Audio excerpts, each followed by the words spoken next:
morning everyone. So this is the second video for our new video tutorials.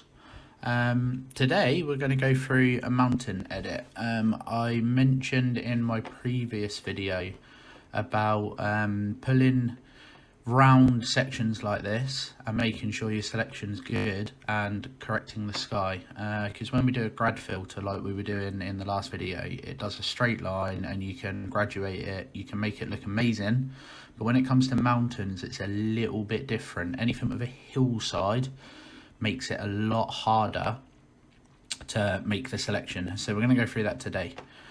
I'm going to start by going into here and showing you these three images captured about 4 seconds apart in the Dolomites.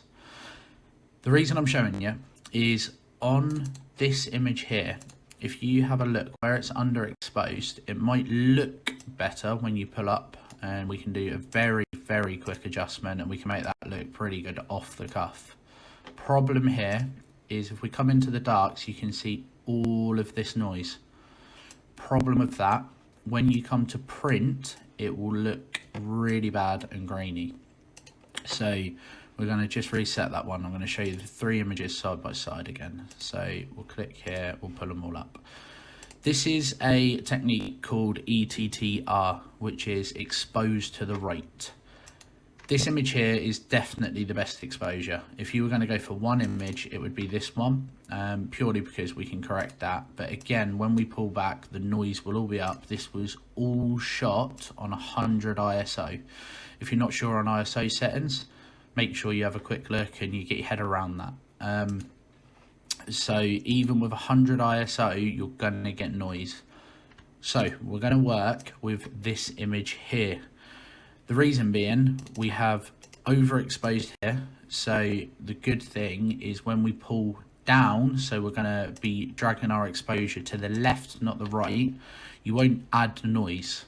You can't add noise by going down, you can only add noise by going up, and even if we were to do it here and pull it right in, you can see the noise, but this one we're going to spend a little bit more time getting correct. One thing to bear in mind, this looks overexposed. Here, if you hover over show highlight clipping, nothing is highlighted. So we know there's still data there. It's just working out how to get this massively blown out section back.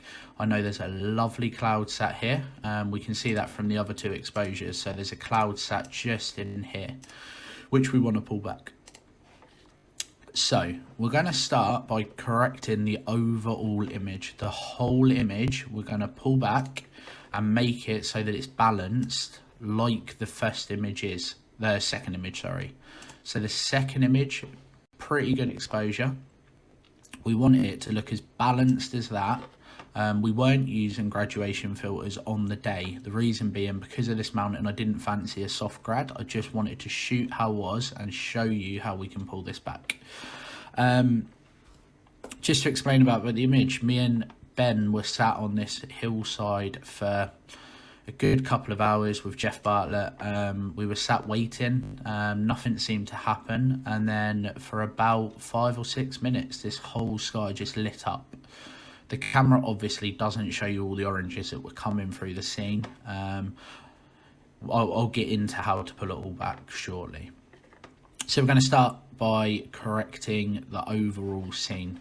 To do that, we're going to come down here in your... I should open all these up really, because it just makes it a bit easier. If we pop all of those open, then I can show you. So we're going to start, we're going to scroll down until we find... it seems to have vanished off my screen. It has. So in panels, we should be able to pull back lens correction, which seems to have vanished.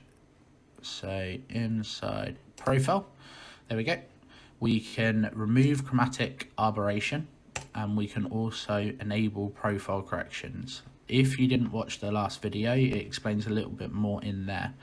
But this will select the lens for you. If it doesn't automatically do it, click the lens the brand of lens, then click the lens and it will make the correction. I'll slowly click so you can see here what it does is it removes the distortion that the lens has as standard.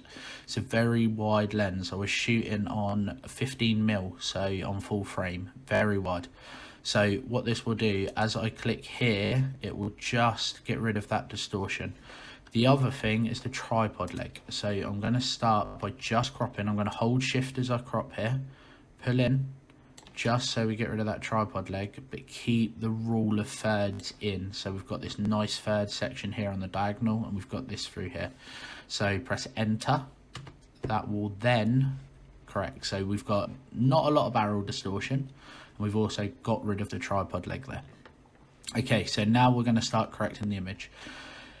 This will seem a bit scary to start with, but we're going to open a grad. We're going to drag it down. So we've got a nice soft grad just through here that's going to come right down into this little mist. I always have my exposure set just so I can see where my selection is. So I don't have to hover over and wait for it to go red. So way I can pull it down and I know exactly where we're sitting. So that's about right. Then we're just going to set the exposure back by double clicking. We're going to then come down to range mask. When you tap this, you'll get three options: off, color, or luminance. We're going to go with luminance, tap that. And we're going to show the luminance mask. So that will load up like this. That now shows us the selection indefinitely until we unclick it. Now I always start by using a range selector. If we click on the eyedropper and then click the sky, you can see it started to make a nice little selection, and we don't want it to be too harsh. The reason being, if you cut in around a mountain, you will then come into the problems of having haloing, which you don't want, which is where you get a selection, you've darkened it down too much and you get a big halo around the mountain ridge.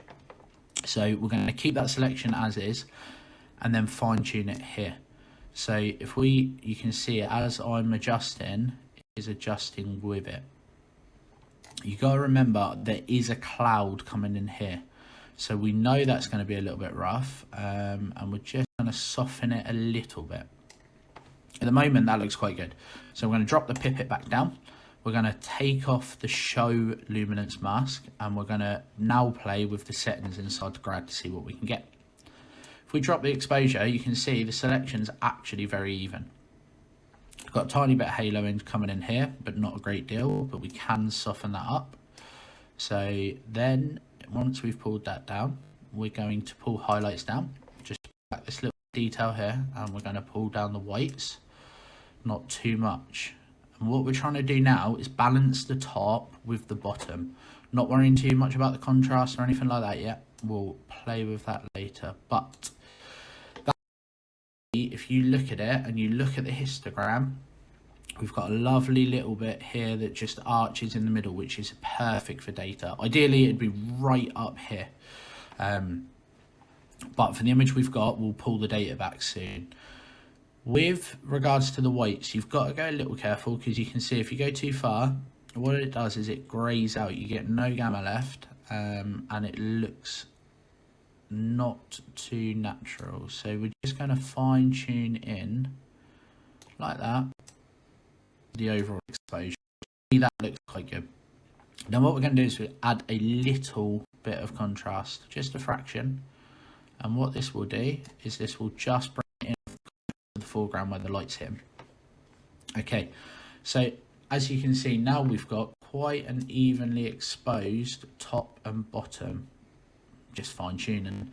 Right, now we have what I would say is quite well exposed. If we now compare that to the other image, so pull this up here, right, obviously the left image has a lot more contrast at the moment, but what I was trying to do originally is show you that when you expose your histogram to the right hand side, so overexpose, providing the details there, you'll get a better outcome. What we've got now is a lot more data to play with through this bottom section and through the mountain. I will be going through later HDR blending and lumosity blending, which again is a far more advanced technique that works amazingly. But for now, I'm just going through how to do these basic sort of edits that get the best colours in the quickest possible way. This won't be ready for print. I'm not going to go through that. But for social media and people having a look at images, this is perfect. Okay, so the image is now pretty well balanced. So we're going to do some colour correction. As I said in my last video, if you didn't watch it, I always use cloudy. Pretty much that always gives you, at sunsets or sunrises, that gives you a really well balanced colour. You can fine tune, which with this one I'm going to a little bit. I'm just going to a little bit more orange, a tiny bit more of the pink, just to pull out these colours, because when we were stood there, I have the original video, when we were stood there, this was beautiful orange coming in here, hitting the side, coming down through this valley here. You can't see, we're a long way above sea level here. So to our left were just amazing mountains, all lit up with this orange hue. So we've got our colour correction now. I'm just going to come in and double check. As you can see, there's a tiny little bit of halo in here, but once we start correcting, that'll vanish. Now we're going to do an overall grad. So the same again, we're going to select the graduation filter. We're going to pull this down here so it's nice and soft, but we're not going to cut in around the sky now because that's balanced. What we're going to do now is just darken down that top scene in here and a little bit of contrast. So now you can see we have a really nice balance between top and bottom. If we were to compare this to the original, I'm just going to create a virtual copy here by right clicking. If you don't want to do that, it means you won't overwrite the original. Create virtual copy. The good thing with Lightroom is you can always go back to the original, and you can always undo what you've done. So I'm just going to compare these two side by side. So our original's to the right. We're nowhere near finished yet, but this was the original we had, and in sort of 5 minutes, with me talking along as well, we've managed to get it to this. So you can see all this data we thought we were going to lose, we've managed to pull back with simple grad filters. Okay, so back to the edit there. Next, what we would do is I darken down slightly. As you can see, it's lovely, but if we darken down a little bit more, we can add a little bit of mood and drama. So pull that down there. I'm going to add a bit of contrast through there. The reason I'm adding the contrast and not playing with dehaze too much, because I don't want to lose too much data. And I mean, the rocks here look absolutely amazing, and I don't really want to, if we go with dehaze will do exactly what it says. It will dehaze the image, which that looks amazing, but for me, I like to go more natural. You can also come the other way, so it adds haze, but what we're trying to do today is just get a little bit of a clearer image. So we're going to pull the contrast, pull down the shadows and the blacks, so that's given us a bit more contrast. And then because we've got all this data left now, what we can do is do another grad filter, and I know I use them a lot, but if we pull this up here just for the foreground, so you can see now we've just selected the foreground, so hover over and that shows our selection. Just got the foreground now, wait for it to vanish, and we can play with just the shadow and highlights down here. So if we pull in there, we can add a little bit more of the orange, put across up the highlights. So I've not gone far. I mean, I've gone +4 on shadows, just so we've got a little bit more detail down here. So you can see I've not added any noise here. There's been no noise added because we've pulled the exposure to the left. So we've overexposed it to the right, and then we've pulled it to the left. I will do a dodge and burn video soon, which would be where we come down, pull in all these darks and keep the highlights on this edge. But for now, pretty pleased with how that looks. With the clarity, we're gonna just pull it down. We're gonna soften it a little bit. So if you look here, we'll do it here. if you look here, it's a little bit through here, it's a little bit light dark. So we're just gonna actually go the opposite way on clarity, and I'm going to show you the difference. It's this to this. Okay, so I've actually unsharpened the image slightly, just enough that we get rid of this look. It didn't remove. There we go. So it's that to that. Okay, so now we have what I would call a really well balanced image. The colours are starting to look really nice. We can add more colour up through here. We can pull the highlights back. I'm actually just going to go back to our original selection, which was the one around the mountain, which is this one. We're going to click this, and I'm just going to pull some of those highlights back because we've just lost a tiny little bit through there, which we don't want to. There we go. Spot on. There we go, grad filters off. So yesterday I went through radial filters a little bit. What we're going to do is just pull a radial filter in through this section. The reason we do this, and when you always press invert and always feather it right off. So what this will do, this will pull in an area that is where the light's coming from, so it's the light source. The radial filter is not actually built for this, but it's a great little way to pull colour into one area. So again, I always have my exposure turned up so I can see my selection. So this is the selection now. You can see that's coming in really well where the actual light source is. So the sun is here. That's pulling in. I've feathered it right off. So then this is hitting all the peaks and all down here. In fact, I'm just going to pull this down a little bit, because the light was on the foreground like so. So this is this. We're gonna get rid of that. So I'm not gonna add an exposure or anything like that. What I'm gonna do is I'm gonna drop the clarity down. So I'm gonna soften that area quite a lot where the sun's coming in. And then we're gonna play with the colors. So I'm gonna pull up a nice bit of orange and pink through there. So that's giving more of the sunset that was hitting onto it. I don't really want to go too far with exposure because I don't want to blow out this section. But you can see we've now added this nice soft light that comes into there. I don't want to go too far. One thing, your colour to work on opposite. So if it's looking too green, just up your pinks a tiny little bit, and that'll pull it back. So that's the radial filter done. As you can see, what we have done today is what I'd call a basic edit. So we're not going to go into sharpening. This would be absolutely perfect for social media. This image would stand out really well. You've got nice light, nice color tones. You've got the lovely orange to purple here. It just stands out. And all we've done is 10 minutes of editing. Not a great deal. We can even pull that down.